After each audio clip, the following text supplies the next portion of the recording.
位同學，跟住我哋班嚟咗位新同學。 Hello everyone, my name is Joanna. Nice to meet you. Okay, Joanna, you can see here.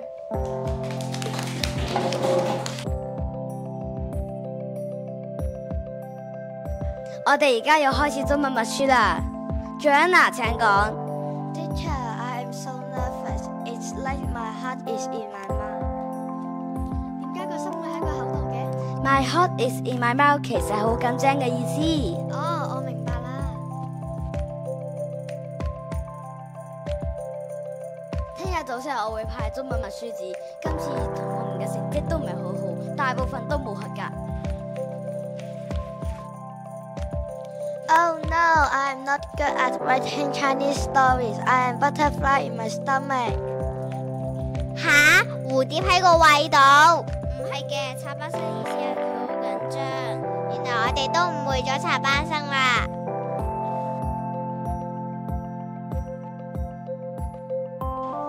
小息好悶啊！喂，俾個謎語你哋估下，人最怕屁股上有乜嘢啊？係咪一股屁債啊？係一屁股債啊！ Oh, he is over the moon. 咦，你幾時做咗太空人㗎？係咯，佢話你喺月亮上面嘅。唔係啊，佢講我點解咁開心啊？哦，原來 over the moon 係開心咁解。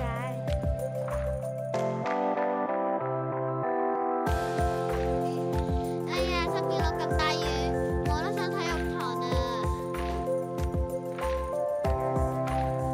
Oh, it really cats and dogs. 咦？邊度有貓同狗啊？ Oh, really cats and dogs, it means really heavily. 我聽唔明係咩意思啊？其實唔係話有貓同狗跌落嚟嘅意思，而係落好大雨嘅意思。哦，原來係咁。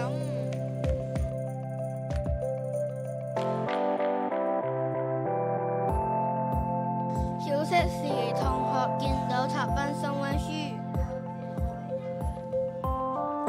聽日數學考試，你溫好未啊？ The math exam is so difficult. I am thrown into the towel. 啊，毛巾，你點解要掉毛巾啊？ Oh, the meaning is I am giving up. 哦，原來你想放棄，你唔使咁太緊張喎，我哋一齊溫書啦。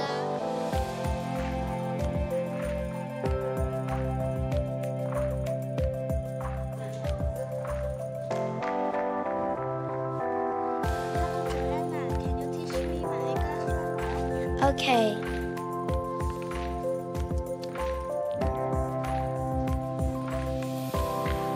Oh, it's just a piece of cake.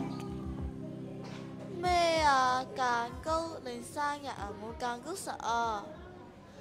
Oh, the meaning is it is very easy. 我聽唔明啊。插班生嘅意思係話阿 P